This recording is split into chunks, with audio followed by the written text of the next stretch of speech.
Welcome to China in Focus. I'm Tiffany Meyer. Our top story, a mass protest erupts inside China. Citizens getting into scuffles with police as anger mounts over what led a 17-year-old student's fatal fall from a building. What if the same thing happens to our children and our friends one day? What do we do then? Trump's determination of taking control of the Panama Canal and Greenland sparking heated debate, why he believes the territories are strategically important to countering communist China. What benefits would purchasing Greenland bring to the United States? It would strengthen U.S. military and economic influence in the Arctic, especially in countering the growing activities of Russia and China in the region.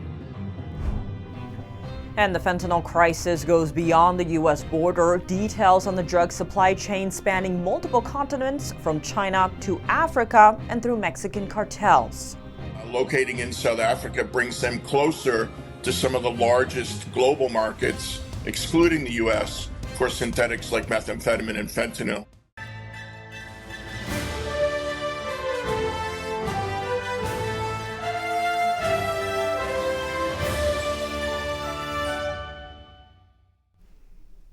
The tragic death of a 17-year-old student has triggered mass protests inside China. Thousands gathered in front of the school the student had attended Monday, demanding to know the truth of what happened. Some even tussled with Chinese police on the scene.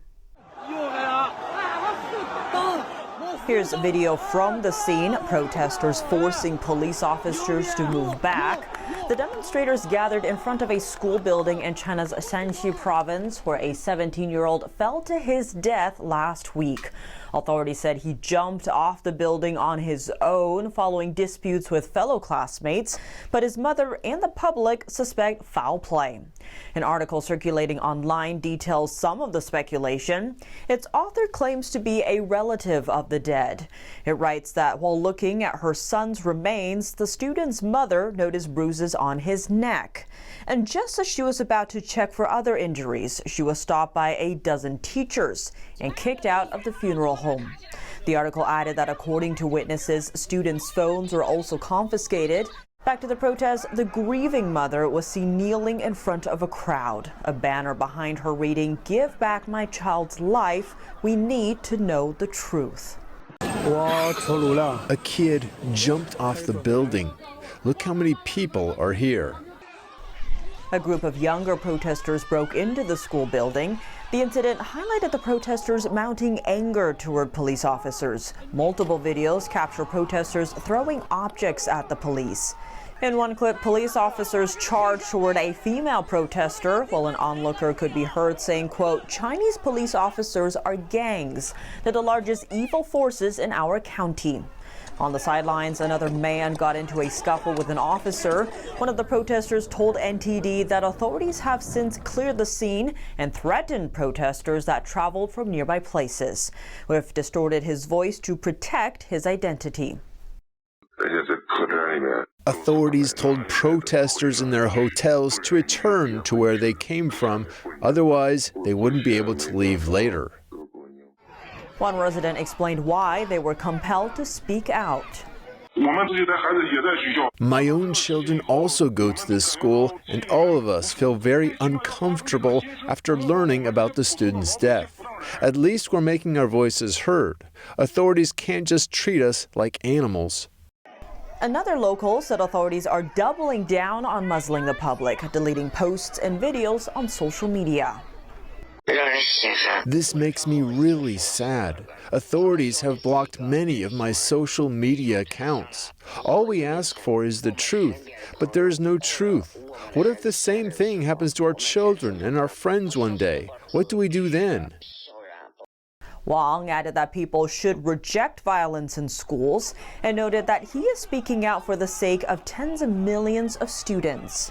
Locals say authorities have deployed more police to prevent further protests. Incoming President Donald Trump's determination to bring the Panama Canal and Denmark-controlled Greenland under the U.S. flag is making headlines. That's especially after the president-elect refused to make a commitment when asked repeatedly if he would rule out economic or military measures to achieve the expansion. NTD's Flora Hua has more on the story. Can you assure the world that as you try to get control of these areas, you are not going to use military or economic coercion? No. And can you tell us a little bit about what your plan is? Are you going to negotiate a new treaty? Are you going to ask the Canadians to hold a vote? What is the strategy? Yeah, I can't assure you, you're talking about Panama and Greenland. No, I can't assure you on either of those two. But I can say this, we need them for economic security. The Panama Canal was built for our military. I'm not going to commit to that now. It might be that you'll have to do something. Look, the Panama Canal is vital to our country. It's being operated by China. China.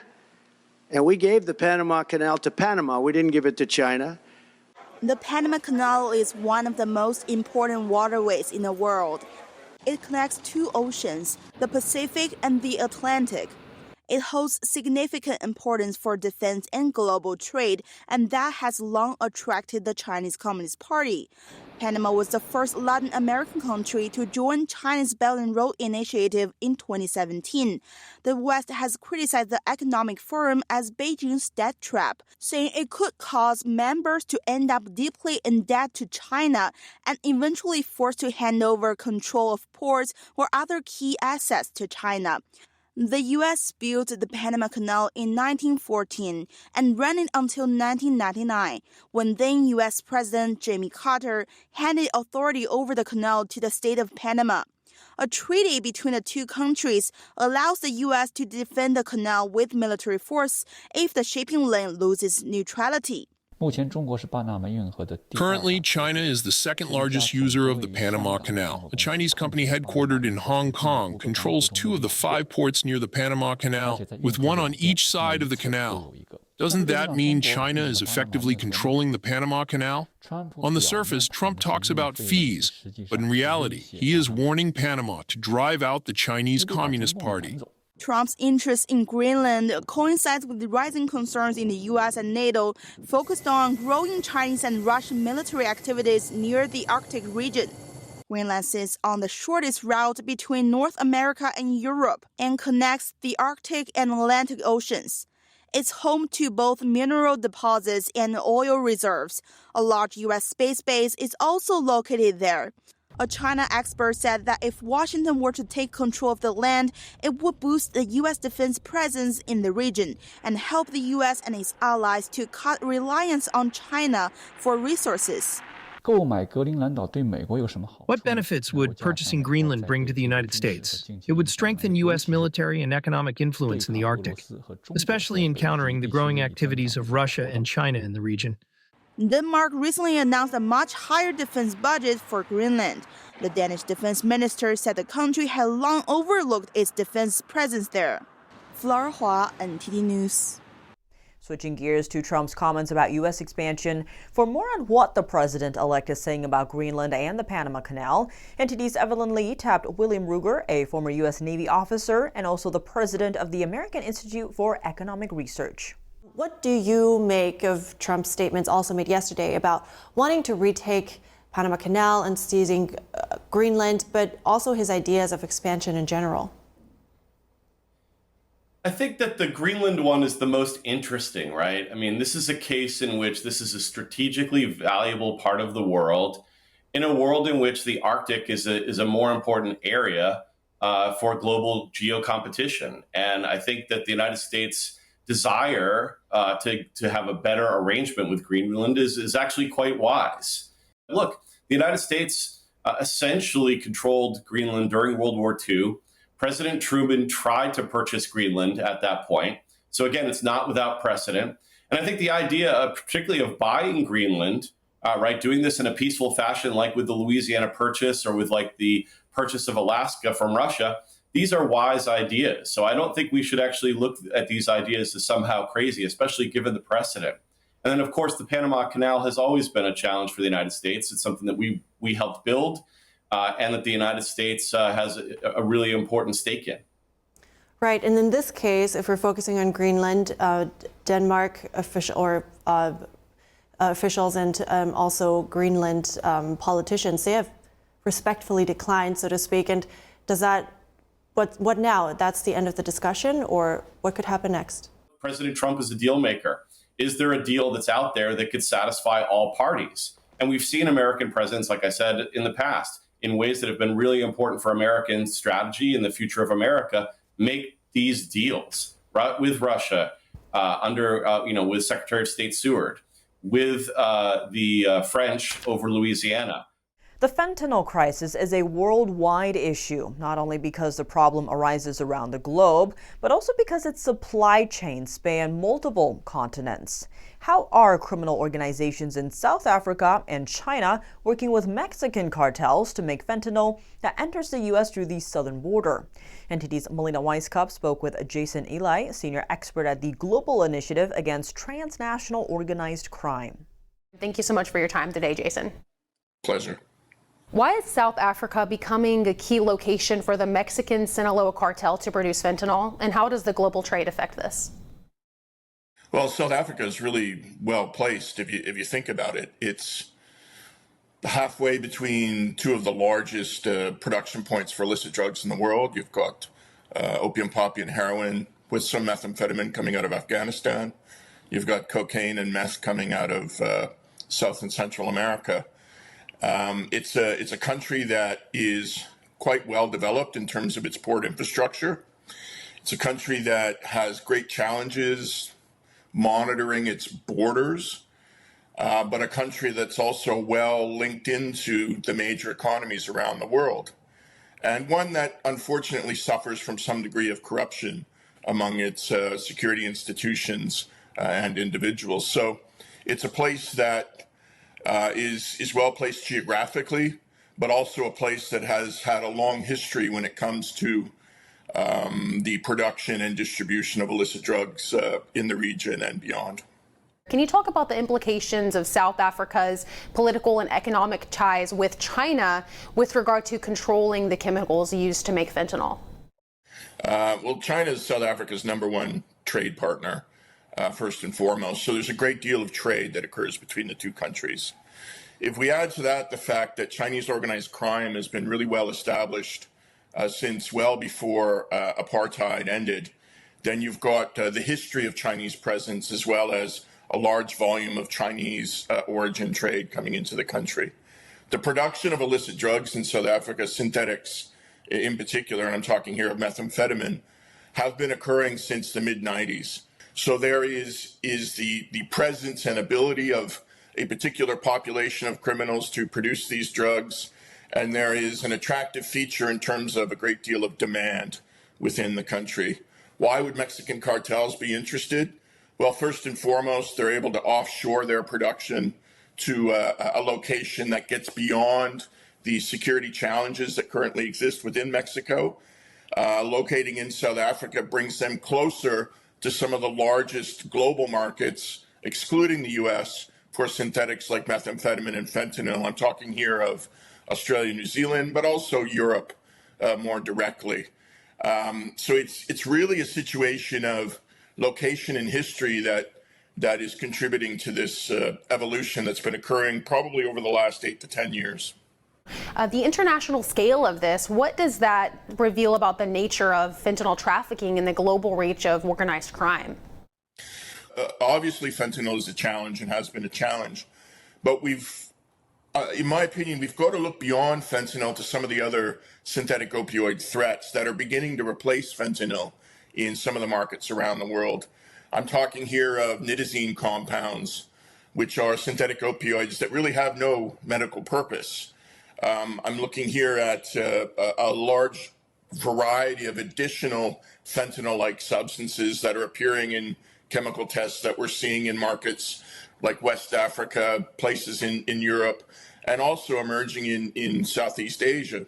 So we're looking at a substance that certainly has destroyed many, many lives in North America, but one that is contributing to an evolution in a wider breadth of synthetic opioid substances being seen as substitutes for fentanyl in terms of expanding the access to these substances around the world and creating a greater danger, often in many places where people don't even realize they currently exist.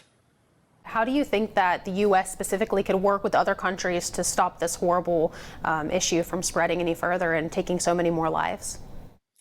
Well, the U.S. has taken a really great leadership role in the global coalition on synthetics that they founded and that now counts among its membership the majority of countries around the world. I think that's a key first step. Diplomacy around the issue is extremely important, particularly when you look at the sensitive geopolitics when it comes to the two largest pharmaceutical producing nations in the world, China and India. And so I think in that regard, it's a great first step. But we need to get beyond that. Most of the countries in the world that suffer from synthetic drug market challenges, and in particular synthetic opioids, don't have the capacity to test local substances on their illegal drug markets. So they have no idea what's being used, and in many cases they have no idea what's leading to the death of many of their citizens. So a transfer of technology in terms of the ability to test and then respond to that, I would say is a second important point. And the third thing is we've got some great programming that exists already in terms of responding to drug overdose. And this is harm reduction programming, particularly as it relates to naloxone, a substance that helps reverse opioid-related overdoses, and a strong push in expanding this programming and access to these medicines globally would be exceedingly important as well. Thank you so much, Jason, for your time today. We appreciate it. Pleasure. Thank you. Coming up, a former commerce official says China could bring all U.S. manufacturing to a screeching halt and that America has done nothing to prepare. If China bans the exports of the industrial diamonds and the cubic boron nitride to the United States, all U.S. manufacturing stops. A new level of made in China. It traces back to a Chinese-owned factory in Brazil, where a report says hundreds of Chinese laborers are hard at work on illegal visas. And the Philippines is tracking China's largest Coast Guard vessel in the South China Sea. More on what they're calling Beijing's monster ship after the break here on China in Focus. Welcome back to China in Focus. I'm Tiffany Meyer. A former commerce official says China could immediately stop all U.S. manufacturing, adding that America has done nothing to prepare. If China bans the exports of the industrial diamonds and the cubic boron nitride to the United States, all U.S. manufacturing stops. Former commerce official Nazak Nektar discussed China's threat to America with American thought leaders host Yang Kelik. Industrial diamonds are used in every cutting tool, vital for all manufacturing. But Nektar says China controls the entire supply chain. She explains how it did it. They underprice to get everybody else out of the market so the Chinese can control that supply chain, and through that exercise of that control of the supply chain, right, coerce the United States and the rest of the world. Nektar warns China could stop all U.S. manufacturing by stopping these diamond exports. She says it would take 3 years for America to adapt. For example, when making a semiconductor, 60% of the manufacturing process requires these diamonds. Other affected industries include batteries, aerospace, defense, construction, basically anything that requires cutting. The U.S. has not done anything about it. We haven't stockpiled. We haven't invested in manufacturing. We're still walking around with our head in the sand. Nektar says America must completely overhaul dumping laws, work with allies to counter China, and actively help industries survive. She says incoming President Donald Trump is already addressing this with tariff threats. The full interview is available on American Thought Leaders at 8:30 p.m. Eastern on January 13th. A Chinese electric car maker set up a factory in Brazil. Along with bringing funding and technology to the country, it also brought hundreds of Chinese workers. And a person tied to Brazilian authorities reportedly said that these workers' visas aren't in the nation legally. Let's dive in. Electric vehicle producer BYD brought hundreds of Chinese workers on irregular visas to build a factory in Brazil, according to a key labour inspector. They told Reuters that the company has pledged to comply with local labour laws for the workers remaining in the country. A total of 163 of those workers hired by BYD contractor Jinjiang were found last month to be working in what Brazilian authorities said were slavery-like conditions. The 163 workers who were rescued by authorities in December are leaving or have already left Brazil. The firm has reportedly agreed to adjust the conditions of the hundreds of workers who will remain in the country. The inspector said about 500 Chinese workers in total were brought to work in the Brazilian factory. BYD and Xinjiang did not immediately reply to a request for comment. BYD has previously said it cut ties with Xinjiang, which disputes the charges by Brazilian authorities. A person close to BYD told Reuters that the Chinese company believes the visas were issued properly. The factory has become a symbol of China's growing influence in Brazil. BYD's been building the facility to produce 150,000 cars initially as part of plans to start production in Brazil, its biggest market outside China. The probe has also brought unwelcome attention to BYD when it's seeking to expand globally and build on its dominance in China, the world's largest auto market. Turning now to the South China Sea, a key U.S. ally in Asia is closely monitoring China's largest Coast Guard vessel. The ship was spotted just a few dozen miles from the Philippines over the weekend, and the country says the moment the Chinese vessel takes provocative action, it will be met with an appropriate response. Here's more. The Chinese vessel is about 550 feet long and is referred to by the Philippines as the Monster. It entered the Philippines' exclusive economic zone roughly 80 miles off the country's coast on Sunday. Video reveals that the Philippine Coast Guard ordered the Chinese vessel to leave the area, warning that the ship had no authority to operate there. The Chinese ship responded that it was conducting law enforcement duties within its jurisdictional waters. The Philippines is one of Washington's major allies in Asia. Repeated territory-related run-ins between Chinese and Filipino ships have soured relations between the countries in recent years. More than 60% of global maritime trade passes through the South China Sea. Beijing claims almost all of the sea as its own territory. An international court ruled China's claim invalid in 2016. That's all for today's China in Focus. I'm Tiffany Meyer. If you have any feedback on the show or have something you'd like to see us cover, send us an email at chinainfocus@ntd.com. We'd love to hear from you. For round-the-clock original news coverage, visit us at ntd.com or download our NTD app. Thanks for watching. See you tomorrow.